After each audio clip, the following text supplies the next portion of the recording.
আলোচনায় থাকতাম আমি অধম, পাশে রাসূল পাক কত, সাথে সাহাবা।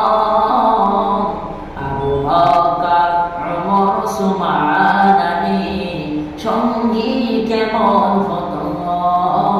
আবু বকর ওমর উসমান আলী সঙ্গী কেমন হতো।